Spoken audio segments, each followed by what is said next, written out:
Selamat datang di channel Elemen Mesin. Hari ini kita akan melanjutkan dengan bab 3 dari buku Mechanical Engineering Design karangan si Glaze dan kawan-kawan. Topiknya adalah Load and Stress Analysis. Nah, video kali ini akan membahas paruh akhir dari bab 3 ini, makanya dikasih nama part 2. Nah, kita mulai dengan regangan, ya, strain. Nah, konsepnya adalah seperti ini. Jadi ada sebuah namanya infinitesimal elemen, nama resminya. Katakanlah sebuah kubus, ukurannya kecil. Lalu kita bebani dengan sebuah tegangan seragam dalam arah X, ya. Kita bebani dalam arah X, sehingga kita tahu bahwa pasti akan timbul regangan, ya. Dan regangannya dalam batas beban-beban yang elastis akan memenuhi hukum Hooke, ya, bahwa regangan dan tegangan berbanding lurus dengan koefisien proportion modulus elastisitas. Nah, kemudian kita maju lagi. Dari sini kita majunya adalah elemen ini, infinitesimal elemen ini tidak hanya memanjang arah X karena beban itu, tapi juga akan ditemani dengan regangan dalam arah Y dan Z. Ya, dan di dalam mata kuliah terdahulu, Mechanics of Materials atau mekanika kekuatan bahan, teman dalam arah I dan Z, arahnya akan berkebalikan dengan arah X. Sehingga kalau arah X-nya memanjang, yang arah temannya ini memendek, yaitu arah I memendek, arah Z memendek juga. Nah, kemudian ada koefisien yang kita kenal dengan nama rasio Poisson, dan itu akan menjadi pengali mengenai regangan yang menemani beban arah X ini. Nah, di sini kelihatan ya, bahwa ini saya lihat. Nah, jadi kedua persamaan ini memperlihatkan bahwa regangan yang terjadi pada arah I dan Z ditimbulkan oleh tegangan atau stres sigma X. Lalu yang kedua, arahnya berkebalikan, makanya ada tanda minus. Kemudian ada faktor proporsi, yaitu faktor yang disebut dengan rasio Poisson, notasinya mu. Nah, demikianlah mengenai fenomena regangan pada sebuah kubus kecil. Istilah resminya infinitesimal elemen. Nah, di sini tentunya kita mengasumsikan bahwa materialnya isotropis. Artinya sifatnya dalam arah X, Y, dan Z sama. Sifat maksudnya apa? Modulus elastisitas E sama. Poisson ratio dalam ketiga arah sama. Jadi ini asumsinya material isotropis. Lalu kemudian, sehingga kita bilang, nah kalau sekarang ada 3 buah tegangan, yang misalnya ada di sini, ya, ada tegangan arah X, ada tegangan arah Y, dan kemudian ada tegangan arah Z. Apa yang terjadi dengan regangan atau strain dalam arah X? Tentunya regangannya akan tergantung dari ketiga buah tegangan ini, dan dengan menggunakan prinsip yang kita lihat pada slide sebelumnya, ini adalah karena regangan yang ditimbulkan oleh tegangan pada arah X. Dan ini adalah regangan tambahan pada arah X karena beban stres pada arah Y. Dan tentunya juga sama, regangan strain pada arah X yang timbul akibat beban atau stres pada arah Z. Nah, kesemuanya ini disuperposisi, ditambah, sehingga kita bisa tahu, oke, kalau kayak gitu, di dalam kasus sebuah infinitesimal elemen ini dibebani dengan 3 tegangan normal, Maka tegangan arah X akan tergantung dari 3 tegangan yang membebani elemen ini. Dan prinsip yang sama juga berlaku untuk arah I dan Z, sehingga kita akan punya 3 persamaan yang bisa dituliskan di seperti ini. Ada 3 buah stres, beban, akan menimbulkan 3 buah strain, regangan. Ini adalah konsep mengenai regangan normal, yaitu ditimbulkan oleh tegangan normal. Nah, kalau untuk yang geser, ini seperti ini. Nah, geser ini didefinisikan sebagai sudut. Yaitu kalau ditanya sudutnya mana, tentunya masih ingat dulu. Sudutnya adalah ini, ya, sudut tegangan, dan tegangannya juga sudah pernah dibahas di mata kuliah sebelumnya. Sehingga kita total punya persamaan yang 3 buah persamaan. Nah, inilah pengingat ulang atau review mengenai regangan, strain. Dari sini sekarang kita maju ke satu kasus sederhana, yaitu mengenai tegangan yang terdistribusi seragam. Supaya apa? Kenapa yang penting kata-kata seragam ini? Jadi yang penting di sini kata-katanya adalah uniformly distributed. Ya, kenapa kok kita perlu kualifikasi ini? Karena kita ingin rumus yang menghubungkan beban gaya dengan stres tegangan mudah didefinisikan secara matematis. Dalam kasus yang kita lihat di sini, nih,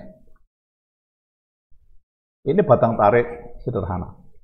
Batang tarik sederhana. Nah, yang ingin diperlihatkan adalah tidak semua tempat sepanjang batang ini akan memiliki distribusi tegangan yang sama. Sebagai contoh, kita dikasih 3 tempat, ya, tempat A, tempat B, dan tempat C. Ya, nah ini tempatnya. Nah ini. Nah, seperti terlihat di gambar, distribusi tegangan di A, B, dan C beda. Dan yang kita tertarik dan yang akan kita mengambil asumsi dalam perhitungan kita untuk berikutnya adalah yang ini, yaitu tegangannya terdistribusi secara seragam. Nah, apa yang dibutuhkan untuk bisa mendapatkan keseragaman distribusi tegangan ini? Nah, ini ada asumsi-asumsinya, ya. Kita lihat sebentar. Nah, ini asumsinya, ya, adalah batangnya lurus, materialnya homogen, lalu kemudian garis kerja gaya itu melalui sentroid dari penampang dari batang, lalu kemudian lokasi dari penampang tempat terjadinya stres yang akan kita analisa jauh dari ujung, jadi agak ke tengah, gitu ya. Nah, dan tidak ada discontinuity. Nah, dengan sekarang kita punya keseragaman distribusi tegangan, kita bisa menggunakan rumus bahwa tegangan sederhananya gaya dibagi luas, ya. Nah, ini adalah mengenai kebutuhan kita untuk punya keseragaman distribusi tegangan supaya rumus yang dipakai lebih mudah. Dari sini kita akan maju ke beban lentur atau bending.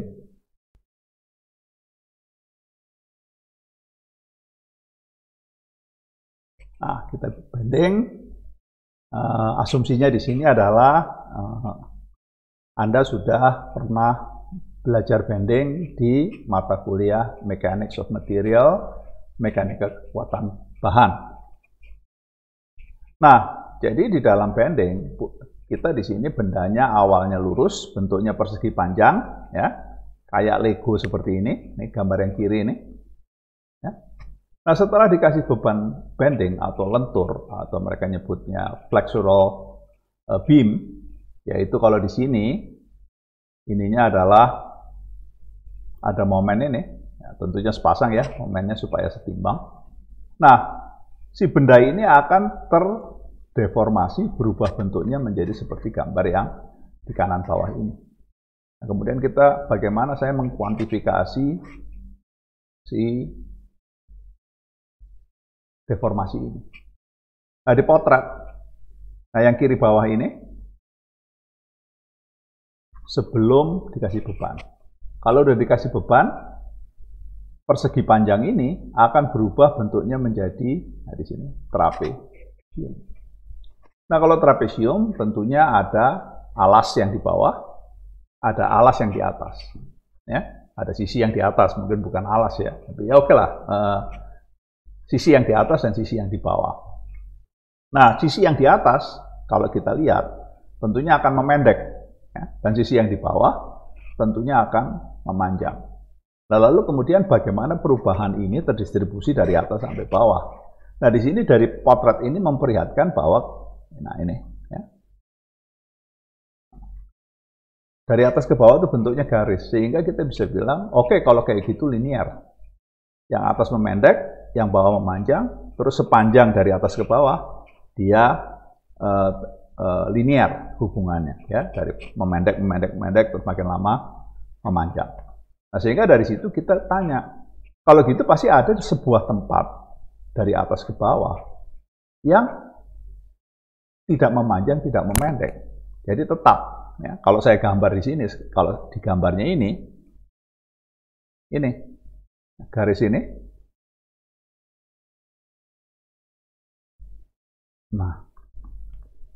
Nah, dua garis ini panjangnya sama, walaupun yang satu belum dibebani dan satu sudah dibebani. Nah, tempat atau garis di mana panjangnya tidak berubah, walaupun si batang ini dilentur, dinamakan permukaan netral. Ya, jadi bentuknya bidang sebetulnya. Nah, karena kita ngelihatnya dari samping, yaitu dari samping dari arah mana, kita ngelihatnya dari arah Z ini, ya, maka bidang ini kelihatannya bentuknya akan seperti garis, maka berubah menjadi neutral axis. Nah, tentunya buat kita, neutral axis ini ada, tempatnya ada di mana, seberapa atas, seberapa bawah. Dan tentunya di mata kuliah yang terdahulu sudah pernah dibahas. Nah, kemudian kita menggunakan batasan bahwa deformasi yang terjadi masih linear. Ya. Lalu kemudian kita juga menggunakan dari gambar sebelumnya kita tahu bahwa deformasi yang terjadi dari atas ke bawah itu juga linear, sehingga kita tahu bahwa tegangan yang terjadi pasti juga linear. Ya. Dimulai dari 0. Ya, ini tegangannya 0. Nah, kalau di sini, gambar ini tegangannya 0. Ya, yaitu di bidang netral atau sumbu netral, karena dia tidak berubah panjangnya kok hingga 0. Nah, semakin jauh dari sumbu netral, semakin besar regangannya, dan karena linear, juga semakin besar tegangannya. Nah, distribusi tegangan ini tergambar di gambar kiri atas ini. Nah, nih ya. Dan di sini apa yang dilihat? Bahwa pada sumbu netral tidak ada tegangan normal yang terjadi. Semakin jauh dari sumbu netral, semakin besar tegangan normal yang terjadi karena bending. Ya. Mana gambarnya tegangan normal? Ini ada gambarnya ini. Nah, nih. Terus bagaimana proporsi linear dari besarnya tegangan sepanjang jaraknya dari sumbu netral, yaitu juga ada di sini, yaitu yang rumus paling kanan atas ini. Nah, itu seperti itu.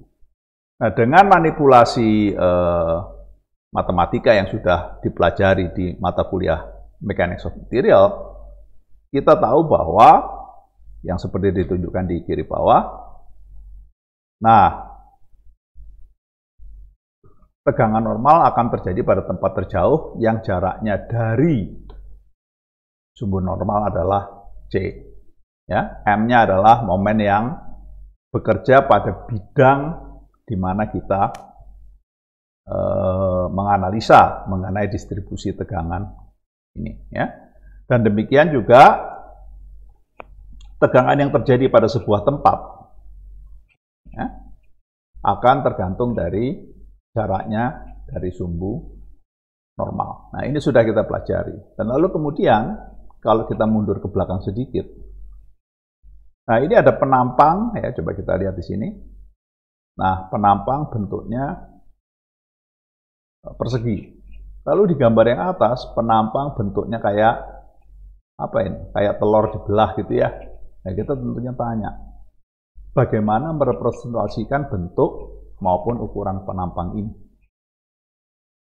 Dan sudah Anda pelajari sebelumnya, ya, saya hapus dulu.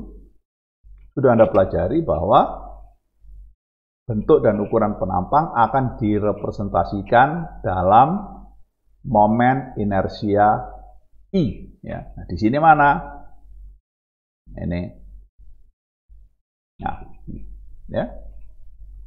Nah, ini rumusnya mana? Rumusnya adalah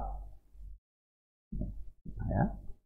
Nah, yang penting adalah kata-kata A ataupun DA menyatakan bahwa rumus ini diberlakukan pada seluruh permukaan penampang. Nah, yang disebut seluruh tentunya menyangkut bentuk, menyangkut ukuran. Begitu. Nah, inilah ulangan atau ulasan ulang mengenai batang yang dibending ya, atau dilentur. Satu lagi mungkin saya tadi sedikit lupa, yaitu nah. Ya, jadi kalau ingin tahu I sama C maksudnya apa di situ. Nah, ini bebannya tunggal, yaitu cuma ada satu momen. Kita lihat di sini. Nah, satu momen. Di dalam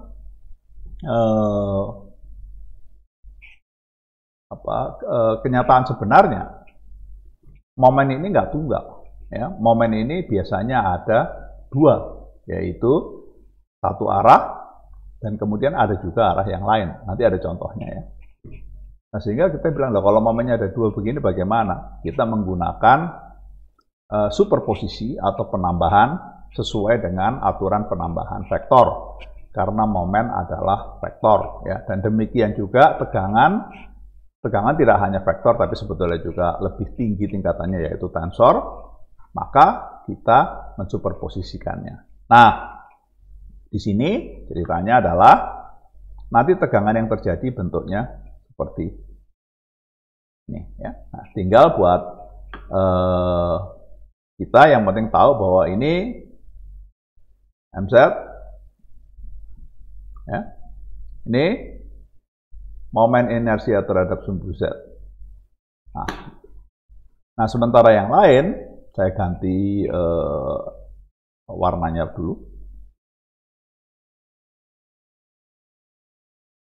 Nah, yang untuk I, ini MI-nya, gitu. Satu lagi momen inersianya terhadap sumbu I. Ya, nah demikianlah kalau yang persoalan kita adalah superposisi dari dua momen yang tegak lurus satu sama lain. Dalam gambar ini arah I dan arah Z. Nah, kemudian secara visual seperti ini. Ya, gambar yang kiri ini terdistribusi berdasarkan sumbu Z. Gambar yang kanan terdistribusi terhadap sumbu I. Dan dengan menggunakan penjumlahan vektor, maka kita akan mendapatkan distribusi yang bentuknya agak aneh, yaitu yang yang di bawah. Ya, lengkap dengan rumusnya. Gitu.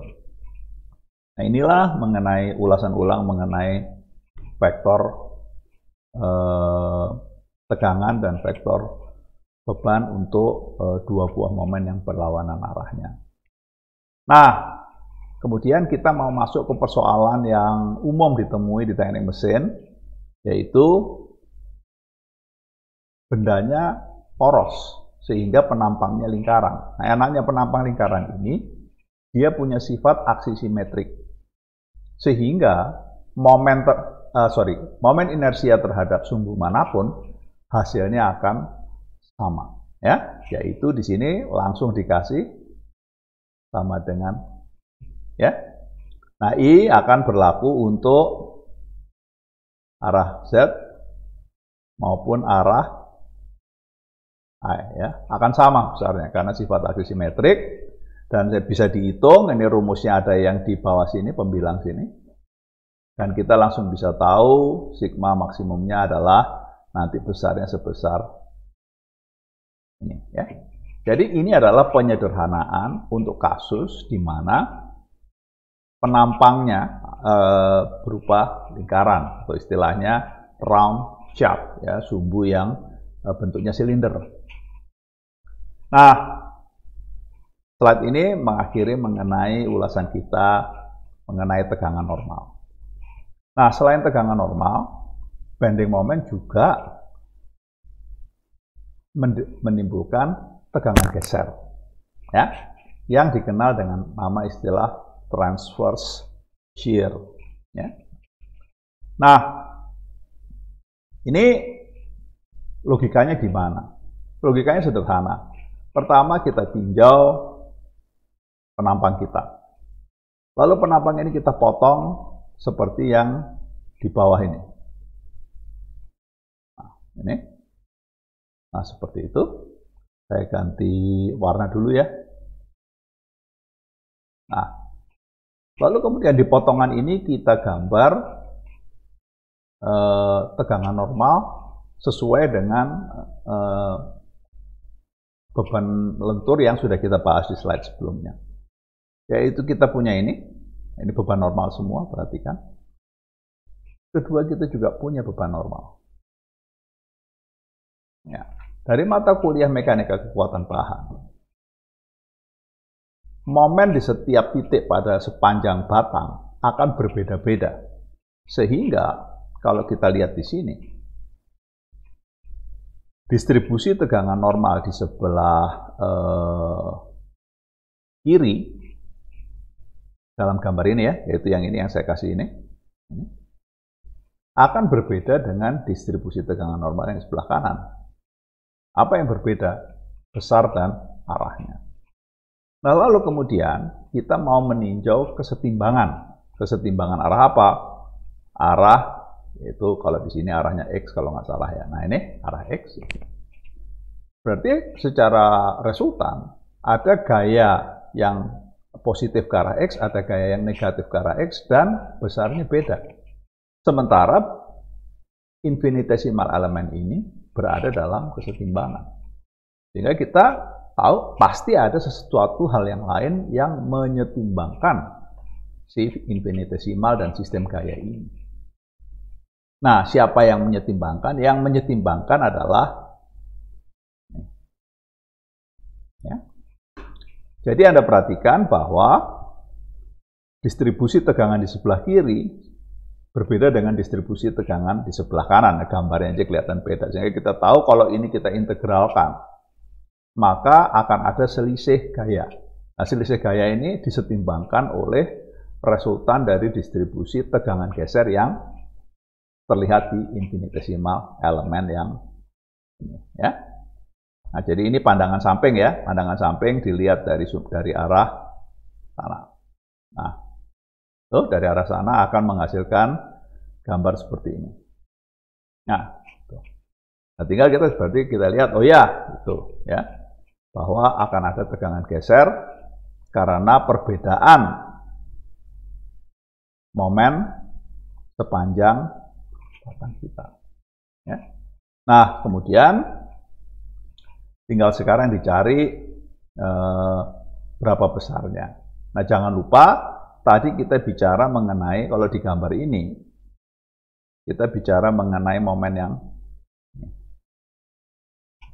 Nah, sementara dari state of stress, kita juga tahu bahwa momen ini akan punya pasangan di tempat lain, yaitu yang ya. Nah, dengan memanfaatkan kesamaan ini, yang satu punya kecenderungan memutar berlawanan arah jarum jam, sedangkan satunya lagi harus menyeimbangkan, yaitu memutar searah jarum jam, maka kita bisa melakukan manipulasi matematik yang tidak akan saya lakukan di sini, ya, mengenai berapa distribusi dari tegangan geser transversal ini atau transverse shear yang ditimbulkan oleh momen lentur. Nah, kemudian kita mau bicara mengenai sebuah permukaan yang sederhana. Jadi di sini ada rectangular section. Jadi penampangnya bentuknya persegi panjang. Nah ini. Nah, kalau ditanya kenapa kok ini dibahas? Karena formulasi matematikanya mudah. Nah kemudian kita melakukan perhitungan transverse shear untuk setiap lokasi dengan jarak I dari sumbu netral. Yang kita dapatkan adalah sebuah distribusi tegangan geser yang gambarnya nih, ya. Maaf, saya hapus saja dulu sebentar.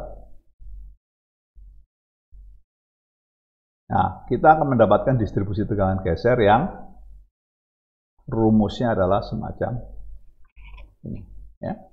Di mana variabelnya adalah I1 dan I1 adalah jarak ini.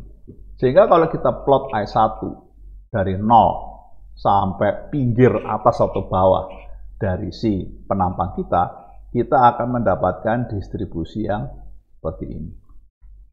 Ya, dan titik terjauh atau tegangan terbesar terjadi di sumbu netral. Kenapa? Kalau dia sumbu netral, saya hapus dulu.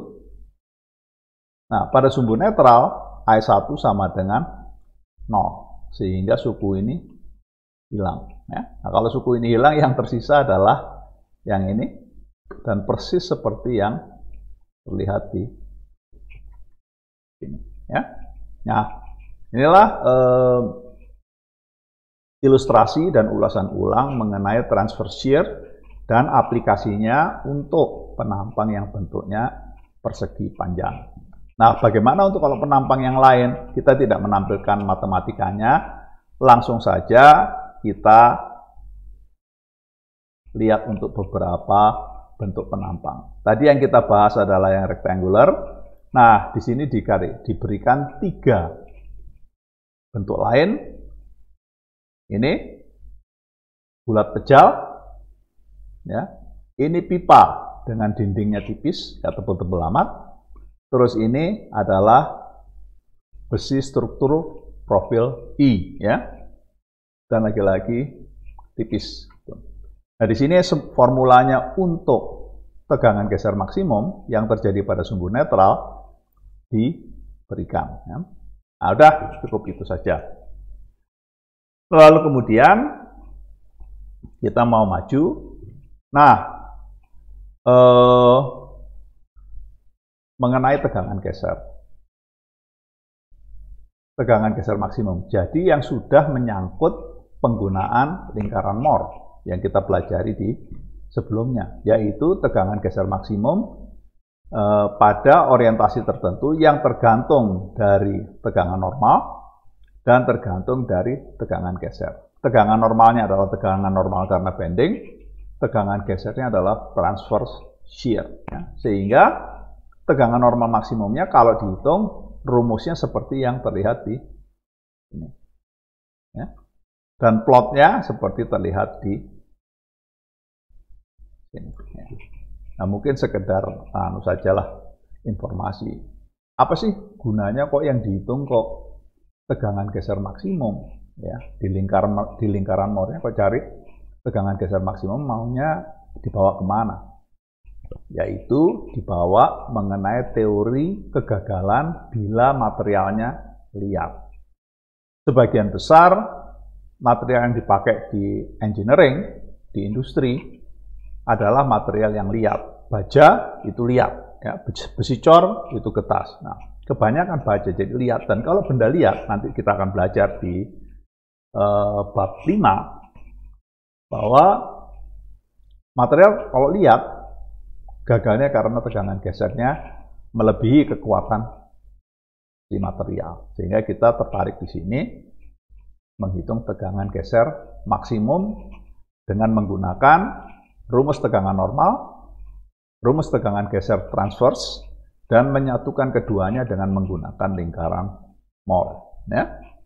Nah, inilah akhir dari ulasan mengenai lentur. Nah, kita mau sekedar mengingat saja. Ini adalah contoh problem lentur. Jadi di sini ada batang, warnanya biru.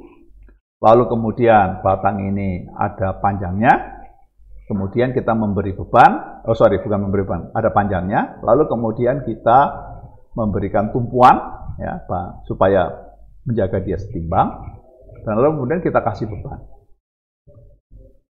Nah, bebannya ini,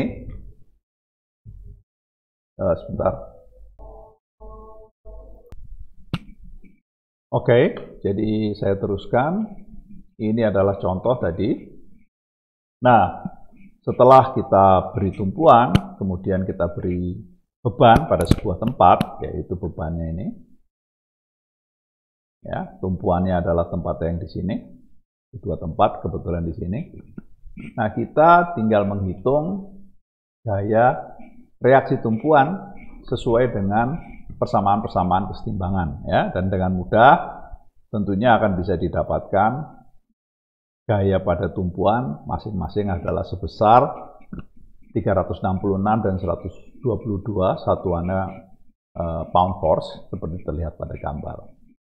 Nah, diagram benda bebasnya tentunya seperti yang terlihat di gambar atas ini. Ya, ini diagram benda bebas. Nah, setelah kita melihat diagram benda bebas yang sudah kita hitung tumpuannya, kita kemudian melakukan plotting, yaitu plotting mengenai gambar yang di tengah ini adalah diagram gaya geser, bukan transfer shear, tapi diagram gaya geser. Nah, lalu kemudian setelah dapat diagram gaya geser, kita menghitung diagram momen, kita menggambar diagram momen lentur. Ya, seperti terlihat di gambar bawah. Apa gunanya ini? Untuk menentukan di mana letaknya si momen lentur terbesar, ya. Nah, dari sini saya gambar, kita tahu bahwa letaknya ternyata di itu, ya. Jadi inilah tempat sepanjang batang yang akan menerima internal momen yang terbesar, ya. Nah, kemudian momen ini seperti sudah kita pelajari sebelumnya akan termanifestasi dalam bentuk tegangan, ya, sesuai dengan inersia dari penampang batang. Nah, kebetulan di sini inersia bentuk dan ukuran batangnya dikasih tahu seperti ini, ya, sehingga kita bisa menghitung, ya, berapakah inersianya terhadap sumbu netral. Nah, di sini tentunya mudah karena bentuknya simetri atas bawah, sehingga pasti bidang netralnya lewatnya di tengah. Nah, lalu dengan menggunakan semua rumus yang tadi kita perlihatkan dan juga dengan pengetahuan yang sudah Anda pelajari dari pelajaran mekanika kekuatan bahan atau mechanics of material, dengan lugas itu artinya langsung dihitung, kita bisa mendapatkan berbagai macam konsekuensi dari pembebanan batang kita. Berapa tegangan geser transversal terbesar, berapa tegangan normal terbesar, dan kemudian kita menggabungkan tegangan geser transversal dengan tegangan normal menggunakan lingkaran Mohr untuk mendapatkan tegangan geser maksimum yang terjadi pada penampang batang kita. Dan tadi sudah saya sebutkan sedikit bahwa hal ini digunakan untuk material-material yang liat, ya. Nah, karena di industri memang sebagian besar materialnya liat. Nah, slide ini mengakhiri mengenai ulasan beban lentur. Nah, kita akan maju dengan beban torsi. Ya. Nah, kalau beban torsi biasanya kita selalu pakai ilustrasi menggunakan penampang bulat, jadi bentuknya silinder supaya kita dapat aksi simetrik sehingga rumus matematikanya lebih mudah. Nah, langsung saja di sini mana bebannya? Nah, ini bebannya. Torsi, ya. Nah, secara vektor beban ini digambarkan arahnya ke sana dengan menuruti aturan tangan kanan, ya. Bentar. Nah, sudah. Nah, kemudian setelah bebannya kita gambarkan, kita mau melihat apa yang terjadi. Ini saya hapus dulu. Kita mau melihat apa yang terjadi. Yang terjadi adalah si benda ini akan terpuntir sesuai dengan arah puntirannya, yaitu nah, terpuntir sebesar itu. Nah, besaran ini mengukurnya bagaimana? Besaran ini mengukurnya adalah satu, diukur dengan ini, mendapatkan sudut geser atau gamma. Satu lagi pada penampang, yaitu mendapatkan sudut theta. Ya, sudah. Nah, setelah kita melihat apa yang terjadi seperti itu, kita sekarang tahu bahwa sebelum dibebani bentuknya seperti ini. Ya, setelah dibebani, dia akan mengalami perubahan bentuk seperti ini. Dan ini diperbesar, gambar ini tuh di sini. Ya. Nah, inilah gambarnya. Bentar. Nah, kemudian secara kuantitatif, kita bisa menggabungkan semua efek ini dalam persamaan yang di kiri. Yaitu sudut theta merupakan fungsi dari torsi yang membebani benda kita. Saya hapus beberapa yang tidak perlu. Ini. Jadi di sini sekali lagi sudut theta tergantung dari torsi yang membebani, yaitu ini. Lalu kemudian saya langsung gabungkan, yaitu L per G, yang ada hubungannya dengan regangan geser. Mana L-nya? G-nya apa? G-nya adalah bahasa resminya rupture elasticity. Jadi mirip dengan modulus Young, tapi untuk deformasi dan pembebanan, stress dan strain geser. Ya. Dan kemudian yang terakhir tentunya adalah dengan si bentuk dan ukuran penampang tersebut.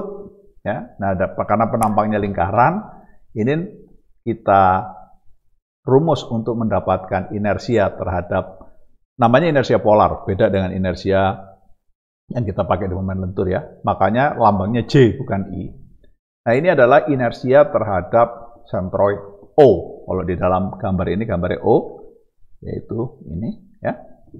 Nah, itulah hubungan antara theta dengan berbagai parameter yang mengkarakterisasi si pembebanan ini. Dan kemudian setelah kita tahu tetanya, kita punya tegangan geser, tergantung dari torsi, tergantung dari inersia polar, dan satu lagi tergantung dari jarak titik yang ingin kita analisa. Saya ganti dulu. Dari titik O. Ya, bentar. Nah, dengan kita mengetahui bahwa tegangan geser bervariasi terhadap jarak radial dari titik O, maka sekarang kita bisa menghitung berapa tegangan geser maksimum yang terjadi akibat pembebanan torsi ini, yaitu jarak terjauh dari titik O, ya, yaitu tentunya pinggir luar dari si silinder ini yang radiusnya sama dengan R, dan kita mendapatkan rumus seperti ini. Nah, demikianlah ulasan singkat mengenai tegangan yang timbul karena torsi, berikut juga deformasi yang timbul karena torsi. Nah, yang umum adalah kita menggabung antara momen lentur dengan torsi, karena itu yang memang banyak terjadi di situasi sebenarnya sehari-hari. Nah, ini adalah contohnya. Jadi kita lihat di sini ada sebuah engkol, ya, crank gitu. Nah, dia pertama crank ini bentuknya seperti terlihat pada gambar, lalu kemudian dia ditumpu supaya dia diam, jadi selalu setimbang dengan tumpuan jepit seperti terlihat di sini, dan lalu kemudian dia dibebani, ya, dengan sebuah gaya di dalam gambar ini yang arah dan lokasinya seperti terlihat pada gambar. Nah, kemudian kita ingin tahu, karena engkol ini terdiri dari dua elemen, satu ini sepanjang arah X, ya, dan satu lagi yang ini sepanjang arah Z. Nah, ini adalah ilustrasi yang ya tipikal, ya, untuk beban-beban yang di kondisi sebenarnya. Dari sini kita bisa melihat, oke, mana kalau kayak gitu? Ini adalah batang AB, ya, ini A, B, tentunya batangnya adalah ini. Lalu kemudian dari perhitungan kesetimbangan dan diagram benda bebas, kita bisa tahu bahwa batang AB ini mendapatkan momen adalah ini,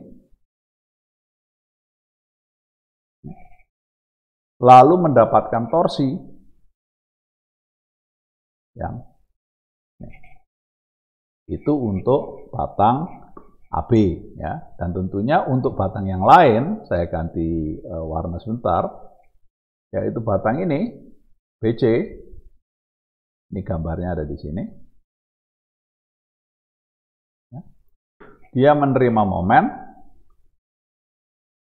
yaitu ini, menerima gaya, ini, dan menerima puntir atau torsion.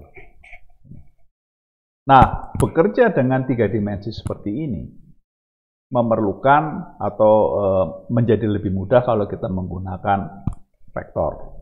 Nah, sebelum maju, sekali lagi di sini diperlihatkan, oh ya, berarti sistem kita biasanya gabungan antara torsi dan momen, kan? Dan masing-masing batang di sini terlihat memang menerima dua beban tersebut secara bersamaan atau simultan. Bentar. Nah, kemudian tentunya kalau dihitung, ya saya nggak akan melakukan operasi vektor, ya. Nah, Anda tinggal bisa menghitungnya dan nanti Anda bisa lihat masing-masing momen maupun torsi. Masing-masing momen maupun torsi punya arahnya sendiri-sendiri. Ya, sekarang misalnya kita kasih contoh batang yang AB ini. Ya, yaitu batang yang ini. Kita lihat yang batang AB, momennya arahnya arah K, yaitu arah Z. Ya. Dan torsinya arah I. Dan ini berbeda dengan arah pada batang BC, ya. Kalau kita lihat di sini, ini batangnya BC. Momennya pada arah Y dengan vektor satuan J, sedangkan torsinya pada arah K, ya. Nah, demikianlah ilustrasi mengenai penggabungan momen lentur, dan torsi. Nah, kita akan maju ke ilustrasi yang lain, yaitu situasi seperti ini. Ya, seperti ini. Nah, seperti itu. Jadi ada poros, ditumpu di dua tempat sama. Nah, poros ini sekarang muter, ya, berputar meneruskan daya. Jadi ada torsi, ada kecepatan, kalau dikalikan tentunya satuannya power, ya. Jadi mentransmisikan energi. Dari mana ke mana? Dari satu komponen ke komponen lain. Dalam hal gambar ini adalah dari komponen yang kiri atas ini ke komponen yang kiri bawah, atau sebaliknya, sama saja. Nah, kemudian paling gampang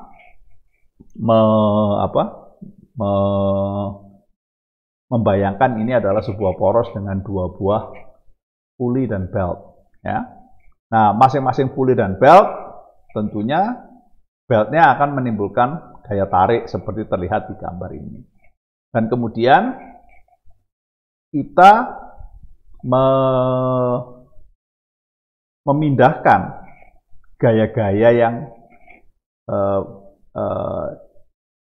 tidak berada atau tidak memotong poros sumbu dari poros sedemikian rupa sehingga sekarang harus kita pindahkan harus melalui sumbu poros, yaitu gayanya kita hitung resultannya terus kita tambahi dengan torsi, sehingga sekarang karena udah ditambahi torsi gayanya bisa kita pindah ke tempat yaitu melalui poros, yaitu gampangannya ini di sini titik B.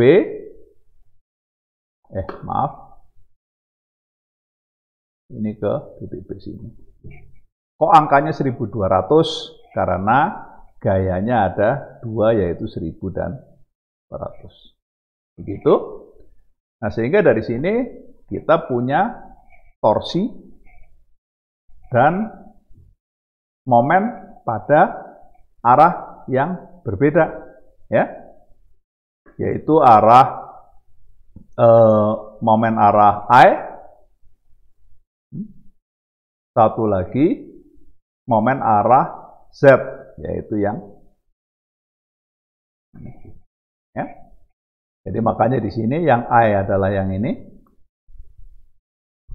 nah yang Z adalah yang ini. Dan kita tadi sudah membahas bagaimana menghitung mensuperposisi kedua momen yang beda arahnya ini dengan menggunakan operasi vektor, dan kemudian momen resultan tersebut digabung dengan torsi seperti yang terlihat pada gambar. Nah, ini adalah ilustrasi di mana kita bekerja dengan dua buah momen di resultan terus kemudian dikombinasi dengan torsi, dan situasinya ini sering sekali atau bukan sering sekali, hampir pasti terjadi pada sistem poros kita, ya. Dan seperti Anda tahu, poros seperti yang tergambar ini situasinya banyak. Anda punya sepeda, ada poros ini.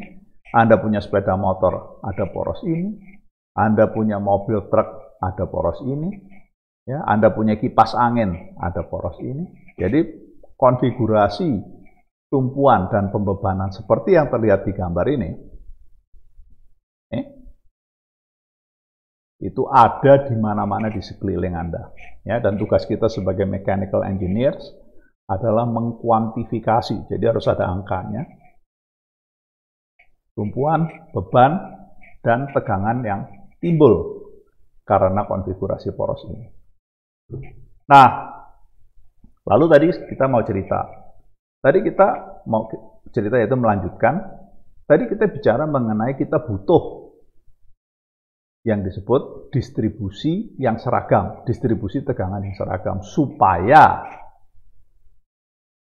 rumusnya mudah. Sementara kita juga tahu bahwa pada kenyataannya kita nggak bisa dapat itu. Nah, lalu bagaimana mengakomodasi kemudahan matematik tadi yang membutuhkan asumsi keseragaman distribusi dengan kenyataan bahwa itu distribusinya tidak seragam. Nah, caranya adalah memperkenalkan apa yang disebut dengan faktor konsentrasi. Konsentrasi apa? Konsentrasi tegangan. Nah, konsentrasi tegangan ini banyak sumbernya. Dan yang kita sekarang batasi adalah konsentrasi tegangan yang timbul karena bentuk. Maka ada embel-embel geometrik. Ya. Nah, kemudian apa konsentrasi tegangan ini? Simbolnya adalah KT. Ya, nama resminya Geometric Stress Concentration Factor. Cara makainya gimana? Cara makainya adalah dengan menyamakannya dengan rasio antara tegangan yang sebenarnya bisa terjadi dengan tegangan yang mengasumsikan distribusi yang seragam. Ya, yaitu penyebut di sini. Nah, penyebutnya itu ini. Dan kita lihat rumusnya, kok gampang ya, gaya dibagi luas. Ya, karena kita mengasumsikan keseragaman distribusi.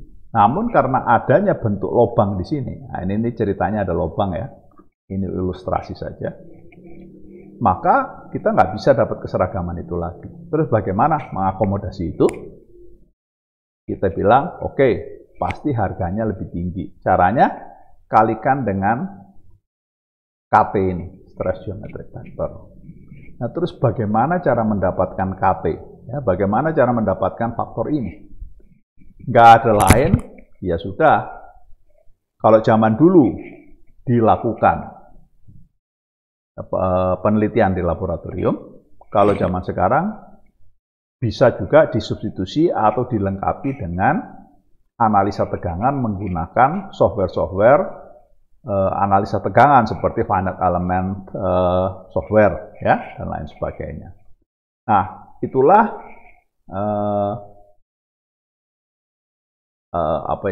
standar prosedur untuk mengakomodasi ketidakseragaman tegangan pada sebuah permukaan. Ya. Nah, hasil-hasil dari pengujian di laboratorium ataupun di di aplikasi software finite element, umumnya untuk kebutuhan sehari-hari diringkaskan atau dibakukan dalam bentuk grafik seperti ini. Ya, grafik yang seperti terlihat di sini. Nah, pertama, grafik ini isinya apa? Dia bilang isinya gini. Grafik ini hanya berlaku untuk benda yang bentuknya seperti ini. Ada geometri yang membuat timbulnya konsentrasi tegangan, lalu kemudian dibebani dengan arah apa? Dalam hal ini dibebani dengan gaya aksial. Ya. Nah, kemudian bagaimana membacanya? Membacanya adalah seperti ini. Pertama, kita ingin tahu apa sih sebetulnya dimensi kunci dari benda ini. Oh, ternyata lebarnya si batang yang biru, terus diameternya lubang. Lalu kemudian kita menampilkan rasio, yaitu ini. Ukuran diameter terhadap lebar dari si penampang dari batang ini. Nah, misalnya kita ambil, oh ternyata rasionya 0,1. Terus tarik garis ke atas sampai memotong kurva yang hitam. Kurva yang hitam ini adalah kurva yang didapatkan dari penelitian maupun software finite element. Nah, setelah kita dapatkan titik potongnya di sini, kita tarik ke kiri sehingga kita bisa memperkirakan. Karena kalau pakai gini pasti memperkirakan, tidak bisa akurat ya. Nah, sehingga di sini kita bilang, oh oke, kalau untuk perbandingan diameter dibanding lebar 0,9 atau 0,8, maka faktor konsentrasi tegangan geometriknya kira-kira 2,7. Nah, 2,7 ini kemudian dipakai di sini. Lalu kemudian kita tahu ini, sehingga kita tahu sekarang, oh kalau kayak gitu, tegangan maksimum yang terjadi di batang ini untuk pembebanan seperti ini adalah sebesar sigma max. Ya.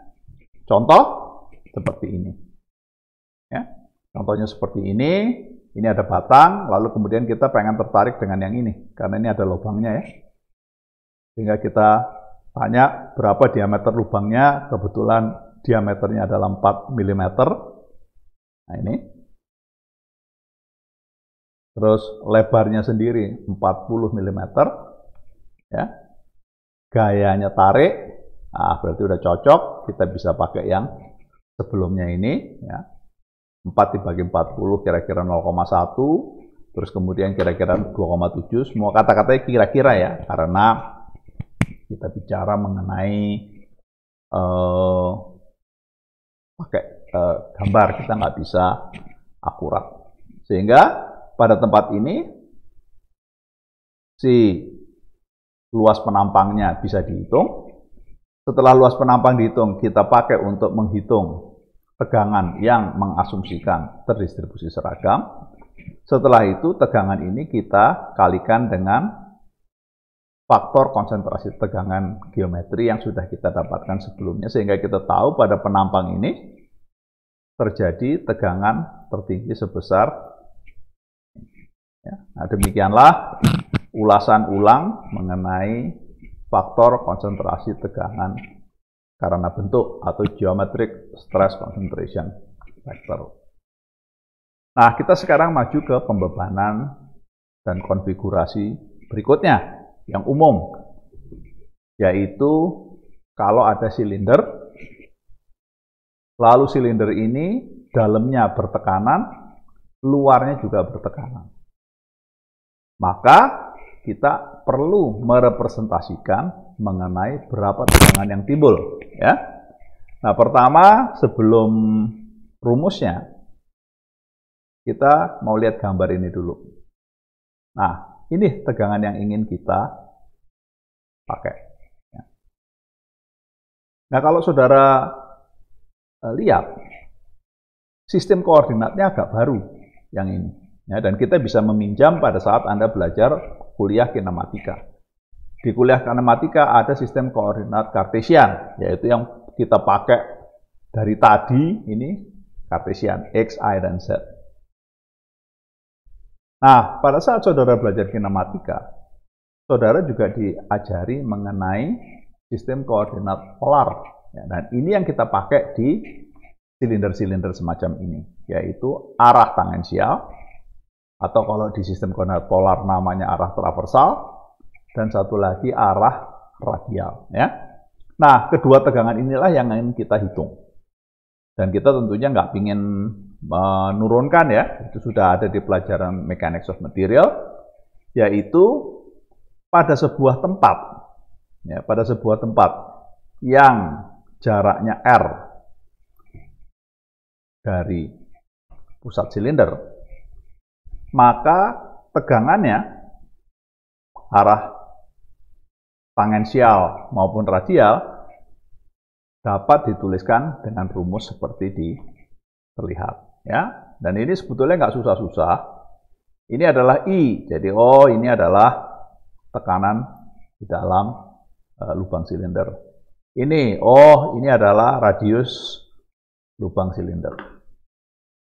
Nih tekanan di dinding luar silinder. Ini adalah radius luar di silinder. Sudah itu saja. Nah, kemudian untuk tempat R, dia ada taruh di sini. Jadi kalau kita lihat kayak gini, tegangan tangensial maupun radial tergantung dari diameter dalam silinder, radius dalam silinder, radius luar silinder, tekanan di dalam silinder, tekanan di luar silinder, itu satu kelompok, dan kemudian jarak radial berapa yang ingin kita analisa. Ya, ini rumusnya. Lalu kemudian kita bicara mengenai kasus khusus. Ya, kita bicara kasus khusus internal pressure. Artinya tidak ada external pressure. Makanya di sini ditulis. Nah, kalau dalam kasus ini tentunya dengan sangat mudah semua P0 disubstitusi sama dengan 0, dapat rumus yang lebih sederhana, yaitu yang nih ya. Nah, kenapa kok internal pressure ini ditampilkan? Karena banyak sekali tangki-tangki untuk menyimpan cairan atau menyimpan gas tekanan di dalamnya jauh lebih tinggi daripada tekanan atmosfer, sehingga tekanan atmosfer bisa diabaikan, ya, relatif terhadap tekanan di dalam bejana-bejana tersebut atau di dalam tangki-tangki tersebut, istilahnya vessel. Nah, karena sekarang tekanan atmosfer bisa diabaikan atau jauh lebih rendah ketimbang tekanan di dalam, maka ada sebuah kelompok khusus di mana tekanan luarnya atau external pressure-nya bisa diabaikan, bisa dianggap nol, sehingga rumus yang dipakai menjadi lebih sederhana. Ya. Nah, dari sini selesailah mengenai bejana tekan. Nah, lalu kemudian ada kelompok lain, yaitu mengenai press fit. Ya, press fit itu biasanya kita pakai kalau kita merakit. Nah, kita ingin rakitannya tuh mampu meneruskan torsi. Sehingga kita pastikan bahwa porosnya, nah ini kita kasih contoh antara poros dengan lubang ya. Nah, kita buat porosnya lebih besar, dan tentunya nggak bisa masuk kan. Nah, caranya gimana? Biasanya yang paling mudah adalah si lubangnya dipanaskan sehingga dia mengembang sedemikian rupa sampai si diameternya cukup besar atau sama dengan diameter poros. Terus kemudian porosnya kita rakit ke dalam lubang atau cincin, baru kemudian dibiarkan dingin bersama. Yang terjadi adalah cincinnya akan mulai mengecil, ya, tapi kontak atau ditahan oleh si porosnya, sehingga yang terjadi adalah timbulnya sebuah tekanan yang bekerja pada kontak antara lingkaran dalam cincin dengan lingkaran si poros. Nah, tekanan ini rumusnya seperti terlihat di sini, ya. Tergantung apa? Tergantung dari satu dimensi-dimensi, ya, seperti terlihat di sini. Ada R, ada RO, ada RI. Ya. Mana itu RO sama RI? Nah, ini kelihatan di. Lalu tergantung dari sifat material poros dan sifat material si cincin, ya. Nah, kalau yang ini O, kita bicara cincinnya, yaitu outer. Kalau yang I, kita bicara porosnya, yaitu yang dalam, ya. Dan kalau materialnya sama, tentunya sifat material ini sama, rumusnya bisa lebih disederhanakan. Nah, ini adalah fenomena lain, yaitu rakitan yang menggunakan, kita nyebutnya suaian paksa atau press fit, ya, yang efeknya adalah menimbulkan sebuah tekanan, gitu. Dan karena kita sudah tahu belajar sebelumnya mengenai thick walled cylinder, ya, maka kita bisa anggap masing-masing poros maupun lubang adalah seperti thick walled cylinder, ada distribusi tegangan, ya. Nah, ulasan mengenai press fit. Ya, ini banyak dipakai kalau Anda nanti mendesain sebuah poros dan kemudian Anda mendesain aksesoris yang harus berputar bersama poros, salah satu opsinya adalah suaian paksa press fit ini. Dan sampailah kita pada materi terakhir, yaitu mengenai kontak. Ya, jadi kalau ada dua buah benda berkontak, kita umumnya bilang bahwa oke, gaya aksi reaksinya terkonsentrasi. Pada kenyataannya tidak, ya. Pada kenyataannya nanti pasti gaya aksi reaksinya tidak terkonsentrasi, tetapi terdistribusi sebagai tegangan dan distribusinya tidak seragam, ya. Nah, barang seperti ini disebut beban kontak, ya. Nah, sehingga kita sekarang mau berangkat dari yang paling sederhana. Yang paling sederhana adalah kita anggap bahwa ini bola, ya. Jadi ada bola yang atas, nih, ya. Ada bola yang bawah. Kemudian bola atas dan bawah ini kita sentuhkan atau kita beri pembebanan, ya. Pembebanannya mana? Kelihatan di sini. Ini F, tentunya atasnya juga F supaya setimbang.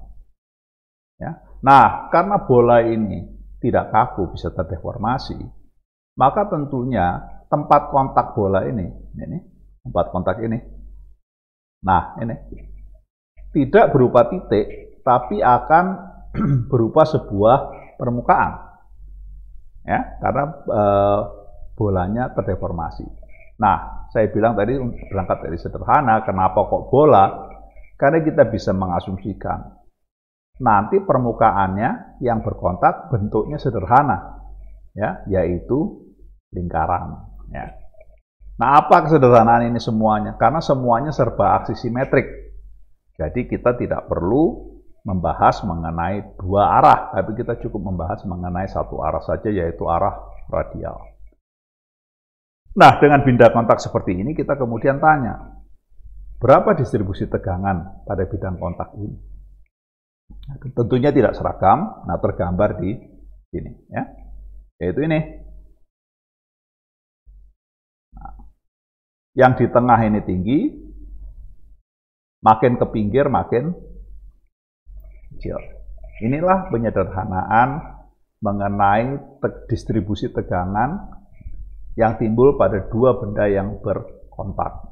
Tegangan ini dikenal dengan nama tegangan Hertz, ya, karena orang yang pertama atau yang menganalisa ini namanya Hertz.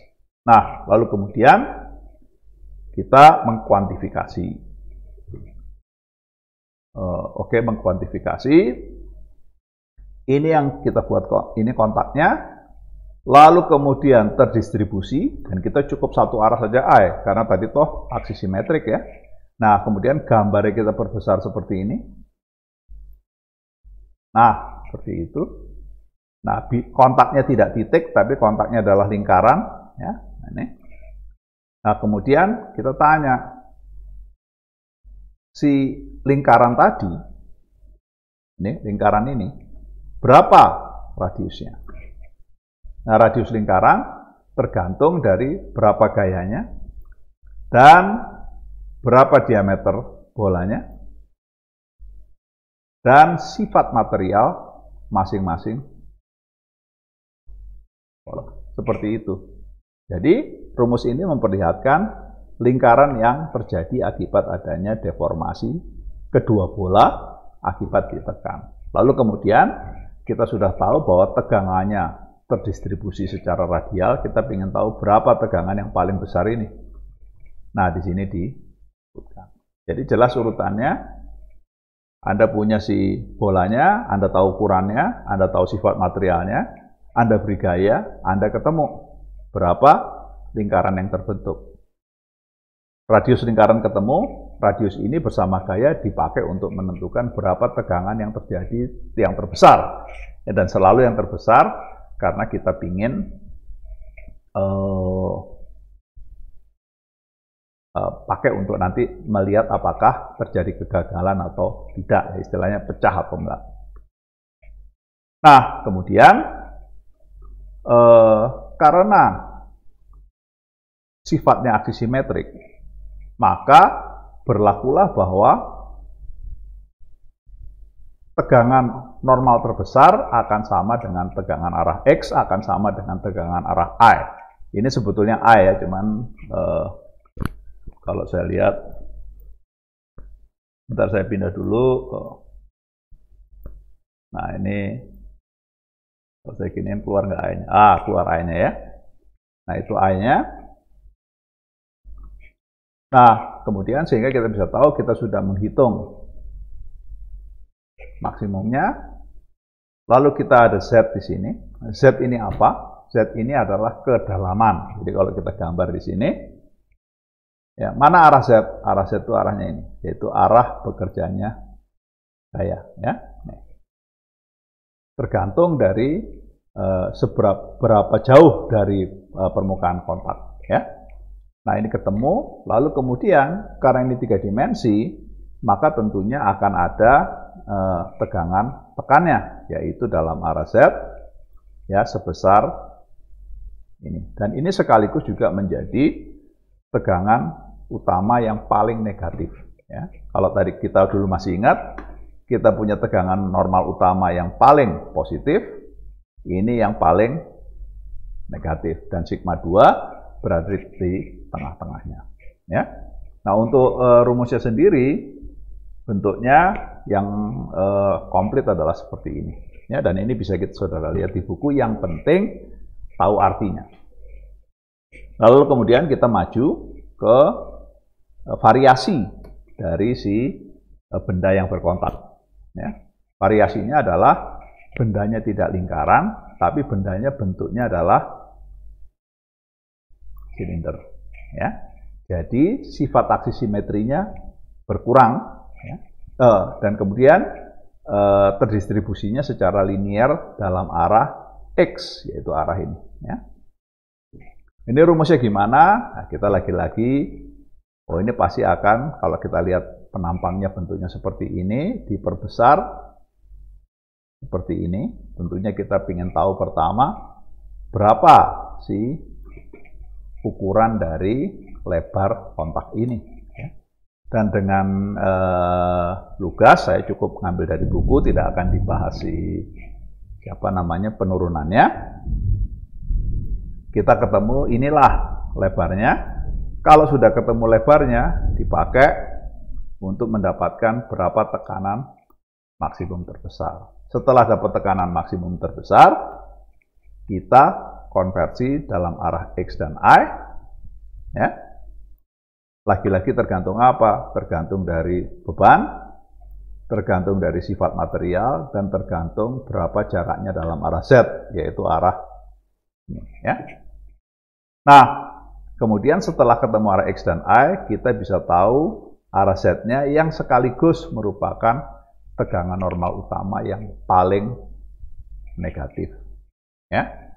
Nah, sebetulnya di sini ada sebuah hal lain, tapi tidak saya tampilkan. Bahwa kalau untuk kasus kita ini, kasus seperti ini yang bentuknya silinder, ya, coba saya hapus dulu ya. Nah, ini yang silinder ini. Nanti tegangan terbesar tidak terjadi di bidang kontak, tapi tegangan terbesar itu terjadi somewhere di sebuah tempat di bawahnya, di bidang kontak. Sehingga walaupun nanti kelihatannya bidang kontaknya itu tidak ada kerusakan, tapi sebetulnya di bawahnya itu sudah terjadi sebuah kerusakan. Ya. Dan barang yang paling gampang lihat kayak gini itu jalan. Ya, kalau Anda jalan di jalan raya yang banyak truk yang kelebihan muatan, nanti Anda lihat kalau jalan itu 2 jalur, biasanya truknya maunya jalannya di kanan kan, saya nggak tahu kenapa. Nanti jalan yang di kanan itu mesti lebih rusak ketimbang jalan yang di kiri. Ya, nah kalau Anda lihat rusaknya bagaimana? Rusaknya nggak kelihatan karena yang rusak itu pasti dalamnya dulu. Gitu. Nah, ini adalah sebuah contoh saja pemakaian dari model kontak yang menggunakan silinder antara ban dari kendaraan yang kelebihan muatan atau kendaraan ban dengan jalan. Dengan demikian berlahirlah pembahasan ulang atau ulasan ulang mengenai materi-materi yang sudah Anda dapatkan di pelajaran Mechanics of Material. Nah, inti dari bab 3 ini saya coba ini ya, saya pindah ke atas si all slide. Nah, saya pingin yang ini. Nah, jadi inti dari bab 3 ini, load and stress analysis, pada dasarnya adalah mengingatkan Anda kembali mengenai beban macam apa saja yang sudah saudara pelajari dan akan sering timbul di mata kuliah elemen mesin, lalu tegangan yang terjadi sebagai konsekuensi dari beban maupun si bendanya, formulasinya seperti apa. Ya. Nah, terima kasih atas perhatiannya. Nah, tentunya Anda perlu untuk membaca isi dari buku ini dan perlu juga untuk membaca si contoh-contoh yang ada di dalam bab ini untuk bisa mengukur apa yang perlu Anda tambah supaya Anda mendapatkan pengertian yang lebih baik tentang analisa beban dan tegangan ini. Terima kasih atas perhatiannya dan kita ketemu lagi di video yang lain. Sampai ketemu lagi.